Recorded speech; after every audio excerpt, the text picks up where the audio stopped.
మనందరికీ తెలుసు ఇవాళ లా అనేది మనం అందరం అడ్వకేట్సే ఉన్నాం ఇక్కడ. తెలుగు మీడియంలో చదివి లా చదవాలంటే అంత కష్టం అందరికీ తెలిసిందే. అండ్ లా అనేది ఎక్కడ కూడా తెలుగు మీడియంలో ఉండదు, ఇది మనకు తెలుసు. చాలా ప్రొఫెషనల్ కోర్సులు కూడా తెలుగు మీడియంలో ఉన్నాయి. తెలుగు మీడియంలో లేని ప్రొఫెషనల్ కోర్స్ ఏదైనా ఉందంటే అది లా సబ్జెక్ట్ ఒకటే. ఈ లా సబ్జెక్టు తెలుగు మీడియంలో లేకపోవటం వల్ల తెలుగు మీడియం నుంచి వచ్చిన మనలాంటి వాళ్ళు ఎంతో వ్యయ ప్రయాసాలు వదిలి ఎన్ని బాధలు పడ్డామో మనకు తెలుసు రాణించాలంటే ఈ ప్రొఫెషన్లో. కానీ అద్భుతంగా ఒక ఇంగ్లీష్ మీడియాన్ని ప్రవేశపెట్టి జగన్మోహన్ రెడ్డి గారు చాలా గొప్ప పని చేశాడు. అంటే రాబోయే యువ న్యాయవాదులకి ఇది మంచి చక్కని సదావకాశం అన్నమాట. ఒకప్పుడు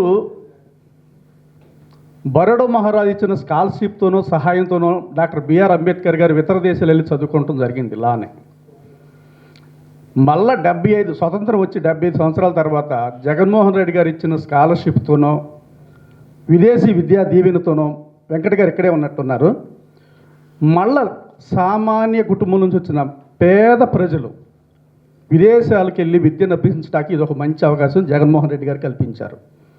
అంటే ఒక సామాన్యుడు బరోడా మహారాజు ద్వారా డాక్టర్ బిఆర్ అంబేద్కర్ గారు విదేశీ విద్య అభ్యసిస్తే 75 సంవత్సరాల తర్వాత జగన్మోహన్ రెడ్డి గారి ద్వారా సామాన్యుడు మళ్ళీ విదేశీ విద్యను అభ్యసించడానికి అవకాశం వచ్చింది. అంటే 75 సంవత్సరాలు పట్టింది. ఈ మధ్యకాలంలో ఏ నాయకుడు ఇట్లాంటి స్కీమ్ని ప్రవేశపెట్టిన దాఖలాలు లేవు భారతదేశంలోనే. ఇది చాలా గొప్ప పరిణామం. అంటే సామాన్యుడు కూడా విదేశాలు వెళ్ళి అవలీలగా విదేశీ అభ్యసించి బాగా రాణించి గొప్పవాడు అవటానికి మంచి అవకాశం అన్నమాట. మన దేశంలోనే బెస్ట్ సీఎం అని చెప్పేసి మరి కేంద్ర ప్రభుత్వం అవార్డు ఇవ్వడం జరిగింది.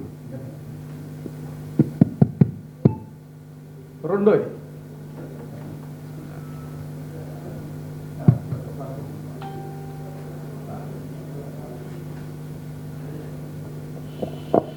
రెండో పాయింట్,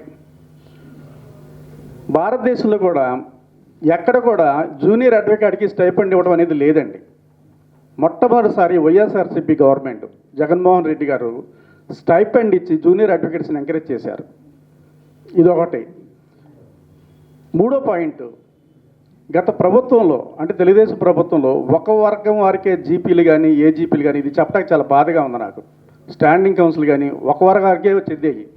కానీ ఈ రోజున మీరు చూస్తే హైకోర్టులో కానివ్వండి, జిల్లా కోర్టుల్లో, సివిల్ కోర్టుల్లో, క్రిమినల్ కోర్టుల్లో కానివ్వండి, అన్ని వర్గాల వారికి సమాన ప్రాతిపదికన జీపీలు, ఇక్కడ కొంతమంది ఉన్నారు, ఏపీపీలు గారు కూడా ఉన్నారు, పీపీలు ఉన్నారు, వారికి కూడా అవకాశాలు ఇచ్చిన అద్భుతమైన సంఘటన ఈ జగన్మోహన్ రెడ్డి గారి గవర్నమెంట్లోనే జరిగింది. ఇది చాలా అభినందించదగిన విషయం. నేను కన్క్లూడ్ చేసి చెప్పేది ఏంటంటే, ఈ ఇంగ్లీష్ మీడియం ద్వారా విద్యార్థులు చాలా చాలా బెనిఫిట్ పొందుతున్నారు. ఈ ప్రభుత్వాన్ని, ఈ జగన్మోహన్ రెడ్డి గారి గవర్నమెంట్ని కాపాడుకోవాల్సిన బాధ్యత ప్రతి పౌరుడితో పాటు అడ్వకేట్స్ మీద ఎక్కువ అదనపు బాధ్యతలు ఉన్నాయి. ఎందుకంటే ఈ విదేశీ విద్య లేకపోయినా, ఉచిత విద్య లేకపోయినా, క్వాలిటీ ఎడ్యుకేషన్ ఇంగ్లీష్ మీడియం లేకపోయినా రాబోయే అంబేద్కర్లు ఇక రారు. ఆ బలహీన వర్గాల నుంచి అంబేద్కర్లు పుట్టరో, ఐస్టీన్లు పుట్టరో. ఇటువంటి అవకాశాలు లేకపోతే ఎక్కడోళ్ళు అక్కడే మరుగున పడిపోతారు. కనుక ఈ ప్రభుత్వాన్ని, ఈ జగన్మోహన్ రెడ్డి గారిని కాపాడుకొని గొప్ప గొప్ప ఐన్స్టీన్ని, గొప్ప గొప్ప అంబేద్కర్ని ఈ సమాధించి బయటకు తీరాల్సిన బాధ్యత మనందరికీ ఉంది. దయచేసి ఈ విషయాన్ని అడ్వకేట్స్ అందరూ ఈ ప్రభుత్వాన్ని కాపాడే దిశగా ప్రజల్లోకి వెళ్ళి మన వంతుగా ప్రయత్నం మనం చేద్దామని ఈ అవకాశం ఇచ్చిన సభకు నమస్కారం. థ్యాంక్ యూ అండి. ధన్యవాదాలు సార్. స్పందన, good governance, response from advocates. What is response? We observed more than 4 years under the tenure of our Honorable Chief Minister Jagannath Reddy garu. He introduced so many. ధన్యవాదాలు. మన ముఖ్యమంత్రి గారు పెట్టిన సంక్షేమ పథకాలని, రాజుగారు అన్నట్టు మనం అందరం సమయాన్ని పాటించాలి, ఎందుకంటే చాలామంది ఉన్నారు కాబట్టి. ఒక 2 minutesలో నేను క్లోజ్ చేస్తాను. జగన్మోహన్ రెడ్డి గారి పరిపాలన ప్రజా పరిపాలన నెంబర్ 1. ఆయన చాలా ఆలోచనతో పరిపాలిస్తున్నాడు. ఆయన పేద ప్రజల మనిషి, పీపుల్స్ చీఫ్ మినిస్టర్. అలాగే ఆయన పరిపాలన మనం మెచ్చుకోవడం కాదు. Our government received so many awards and rewards from various organisations without political consent. రాజకీయాలతో సంబంధం లేదు. కేంద్ర ప్రభుత్వానికి సంబంధించిన మంత్రులు కానీ, అనేక స్వచ్ఛంద సంస్థలు కానీ జగన్మోహన్ రెడ్డి గారి పరిపాలన చాలా మంచిది, చాలా మంచిది, చాలా మంచిది అని అందరూ చెప్తున్నారు. ఎవరు చెప్పట్లేదయ్యా? మనకు ఒక అపోజిషన్ లీడర్ ఉన్నారు. ఆయన నిర్మాణాత్మకమైన సూచనలు ఇవ్వడు, ప్రతిపక్ష నాయకుడు పాత్ర వహించాడు. ఎప్పుడు చూసినా జగన్మోహన్ రెడ్డి గారిని విమర్శించడమే. మళ్ళీ చెప్తుంటాడు, జగన్మోహన్ రెడ్డి గారు ఎవరనుకుంటున్నారు? నా ఫ్రెండ్ కొడుకు. నీ ఫ్రెండ్ కొడుకు అన్నప్పుడు ఒక మంచి మాట చెప్పొచ్చుగా. ఇన్ని సంక్షేమ పథకాలు చేస్తే వెంకయ్య నాయుడు గారు లాంటి ఉపరాష్ట్రపతి గారే మెచ్చుకున్నారు జగన్మోహన్ రెడ్డి గారి పరిపాలన బాగుందని. కాబట్టి మన రాజుగారు పెట్టారు మేధావులు, మనందరం ఇంటలెక్చువల్. మన స్పందన ప్రజలకు తెలియజేస్తే గవర్నమెంట్కి చేస్తున్న పనులకి ఇతోధికంగా మరలా ప్రోత్సహించడమే. ఓ మంచి పని చేశారు రాజుగారు, మంచి పని చేశారండి రాజుగారు అంటే ఇంకో మంచి పని చేస్తారు. ఆయన ఏం చేశాడండి? ఏదో పెట్టాడులేండి టైంపాస్ కంటే, మంచి పని చేసేవాళ్ళు డిసప్పాయింట్ అయిపోతారు.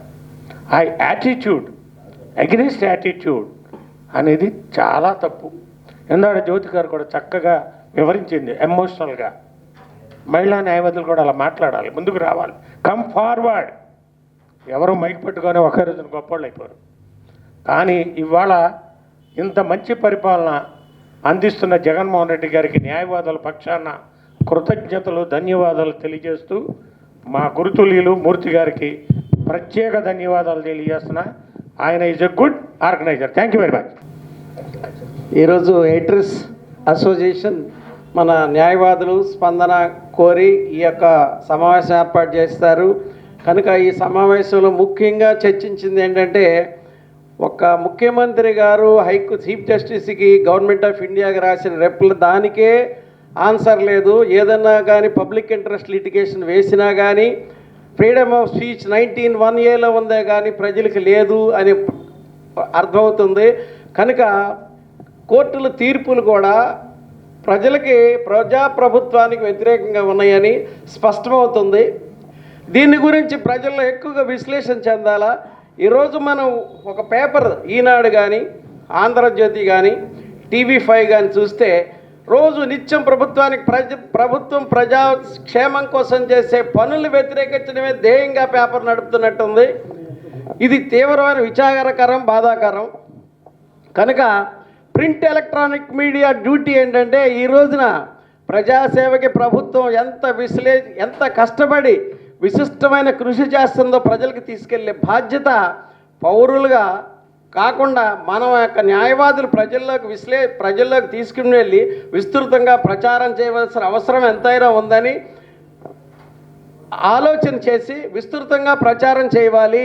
లేదంటే జగన్ ప్రభుత్వం మీద తీవ్రమైన అబద్ధాలు, అభాండాలు వేసి ప్రభుత్వాన్ని నిర్వీర్యపరుస్తున్నారు.